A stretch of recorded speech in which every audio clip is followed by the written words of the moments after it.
know about you, but I'm still pretty hyped up from the announcement of the beta for Black Ops 4 a few days ago, and as it stands right now, we are actually pretty close to when the beta will launch. It launches on August 3rd for those guys that missed the video talking about it on Friday, August 3rd, and then August 10th for the Xbox One and PC weekends as well. PlayStation 4 getting that first weekend that we end up seeing for the beta, but I want to talk to you guys a little bit about some stuff that can really help you jump in right into whenever that beta launches for whatever console you're on.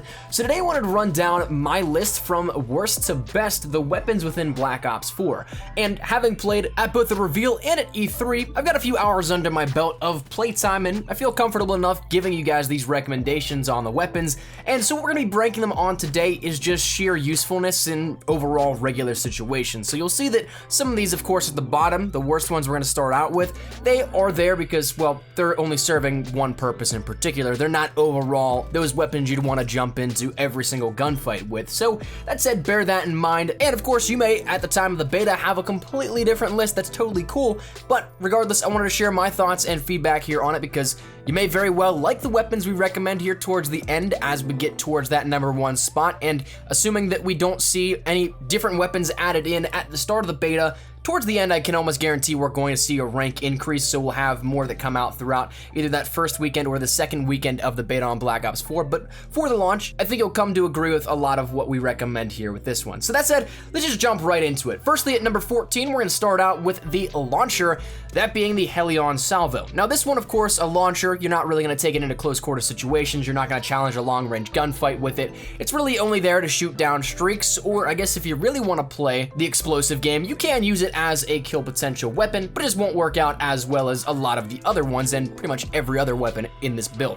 That said, you only end up getting a couple of shots as well, a couple of rockets with this, so for that reason, we're going to keep it at number 14. It's going to be at the bottom of this tiered list. Now coming in at number 13, we're going to have the pistol of the Strife. This one, a semi-automatic, a pistol very similar to that of the MR6 from Black Ops 3. A lot of the same properties, not exact, but it does operate the same way. It almost looks to me like an RK5, but with the properties of an MR6. But regardless, a pistol is again something you don't really want to take into a lot of different gunfights, but if it is something that you're not running, say, an overkill with, where you're sniping and all you have is a secondary of a pistol, you can of course get those off if you need to, but in the sheer terms of just ranking up against every other weapon, it's not necessarily the best, but it can still do the trick if it's really needed. After that, we're gonna go to another secondary, and this one's actually a little bit different because we ended up seeing this changed out for the first time since Modern Warfare 2, where shotguns are secondaries. But coming in at number 12, we have the MOG 12, which again, a shotgun. It is one that isn't necessarily the best, which for those of you guys that really just do not like shotguns, you will enjoy this fact for the sense that shotguns,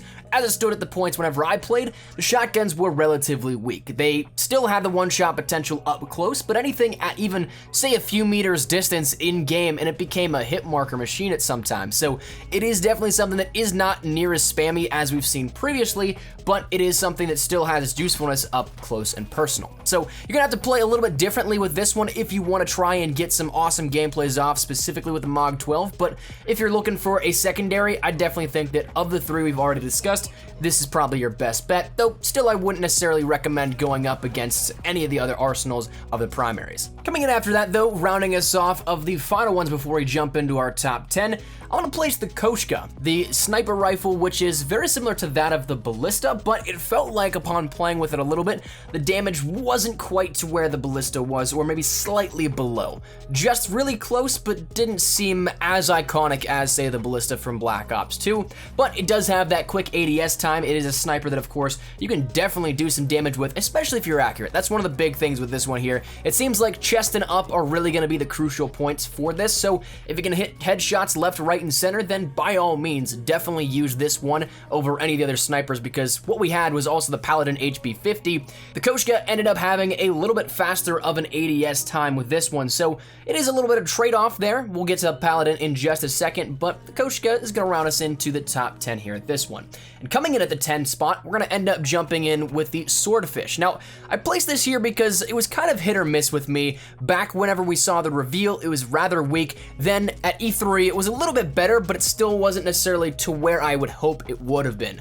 Now, being a burst weapon, it is something that does have that one burst potential, but you also have to be incredibly accurate. If I got it right, I think you actually do have to hit every single shot of that burst for it to be a one burst, and there's a slight burst delay that kind of takes away from a little bit of the usefulness. It's not something like the M8 where you can spam it almost as if it were automatic, but the Swordfish is hit or miss. It does have its good moments, but it also has its bad moments. So I guess it really comes down to how you want to play with it. It's definitely one that is going to be probably a more passive weapon, but overall, it is still something that rounds us into the top 10. Number 9, this is where we jump back to that Paladin HB50, the other sniper rifle within Black Ops 4. It feels very similar to me, like the Barrett 50 cal from previous titles in the franchise. Now, this is one that is a semi-auto sniper, but it does have a ton of kick and a lot of power. So it seemed like this was more so a one-shot compared to the Koshka. Again, I think that just the way the damage properties disperse is that you can get a little bit lower on the body with the Paladin HB50. So in that sense, it's a little bit more of a guaranteed one-shot, and so that's why it's a little bit higher than these other ones. Now, it is a little bit slower on the mobility side, and of course the ADS is a little bit different compared to that of the Koshka like we mentioned, but it is still a powerhouse if you can get some shots off with it. So for that sense, again, that's why it's a little bit higher, but if you're a sniper and no new snipers are introduced within Black Ops 4's beta at the very start, you're gonna have definitely a toss-up here on which one you really want to take. Quicker ADS with the Koshka or a little bit more damage with the Paladin. It's up to you. Next up, we have the semi-automatic Auger DMR, which reminds me a little bit of the Shiva from Black Ops 3, but maybe a little bit more powerful. Might have a little bit more kick to it than that of what the Shiva did. The Shiva was in the earlier builds of Black Ops 3 an absolute monster. It was a one-shot to the head at the point of the late alpha and early beta, and then it was of course tuned down into where it is now. If you were to go on and jump now, it's probably one of the worst weapons you could choose in terms of going up against all other forms of engagement, but it still does the trick if you end up giving it a shot.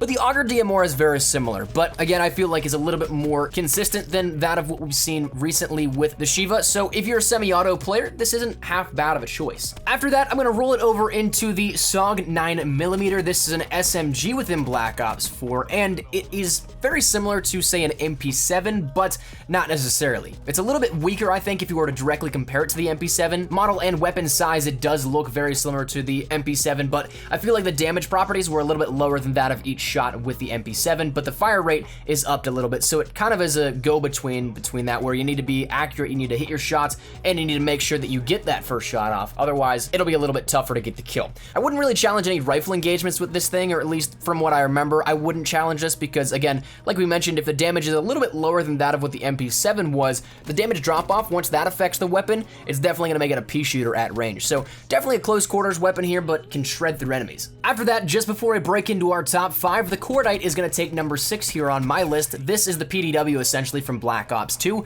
Lower fire rate compared to what we just mentioned of the SOG 9mm, but then also the damage is a little bit more consistent and it can challenge things a little bit more range than that of what the SOG would be able to. This is a little bit of the go-between, I think, between the super fast firing in-your-face SMGs and the ones that are a little bit closer to the rifle play. This actually might even be more so borderline closer to being able to challenge rifles than any other SMG. But this one, of course, is a lot of fun to play with. It is nice that it feels familiar if you have used the PDW before. It plays almost exactly like that. So if you're a fan of the PDW, or you were, or you missed it, whatever it may be, you'll be able to jump right back in with the Cordite. Now, coming in at number 5 is where we start to break into the ones that really get tough to judge and say one definitely belongs above another one. So in that sense, I don't want it to sound like a cop-out answer, but any of these top 5 I think are honestly interchangeably some of the best weapons in Black Ops 4 for what we've seen so far. So starting off our top 5 with that number 5 spot, I'm gonna say the Titan LMG is the weapon that I'm gonna start this off with, because the Titan is absolutely a monster of a weapon. The only thing that it doesn't have going for it is the mobility. I'm somebody that really likes to run around within Black Ops 4, of course any title within the Call of Duty franchise as well, but the Titan just does not have that mobility that I would really hope for, so you've really got to adjust your playstyle, and of course if you want to try and take a little bit more of a running class, your class setup as well with your perks that you have available on offer.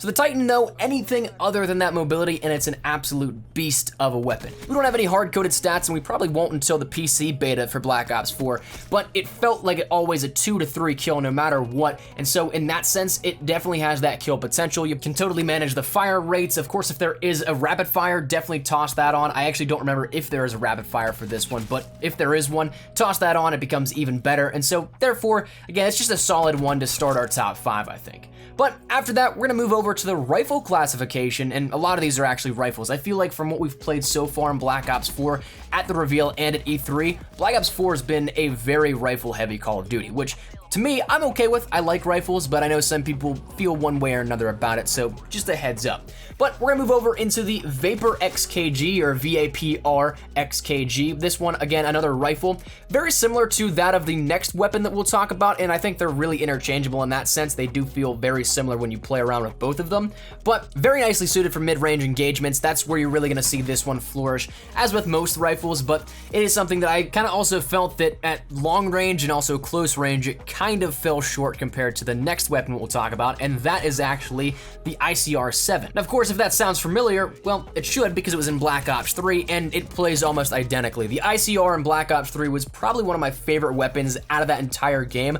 All the weapons on offer, all the DLC weapons, I'd still find myself gravitating towards the ICR, even more so than that of the M8, which was of course the main meta rifle, but I had a ton of fun with the ICR, and it plays just as good and just as comfortably with this. One thing that I loved about the ICR in Black Ops 3 was there was very minimal recoil, almost non-existent. It's the same thing here in Black Ops 4. Recoil is very easy to counter if there is any at all. I played around with it with a grip, if I'm not mistaken, but it was absolutely awesome, man. I love this weapon so much, but I don't want to take away from the other two, which I truly do love. The next one being an SMG. We're going to break away from the rifles here for this number 2 spot, that being the MX-9. Now, I've heard so many different comparisons here at this one. This really feels like the Vector to me whenever I played with it, especially with the iron sights. Very much so reminds me of the Vector with the iron sights. But regardless, this thing is a beast up close. It can challenge at range, and I'm not necessarily saying you should challenge snipers with it, but everything up until that point is pretty solid in terms of what it can perform at. So if you're looking for an all-around awesome SMG to run and gun, MX-9 is by far my recommendation for you on that one. So that is where I think is the second best weapon, and it really is tough to choose between that because it really is just up in the air on what map you're playing, I guess. Some maps, of course, are a little more rifle-oriented, some more SMG-oriented, depending on how close quarters they are.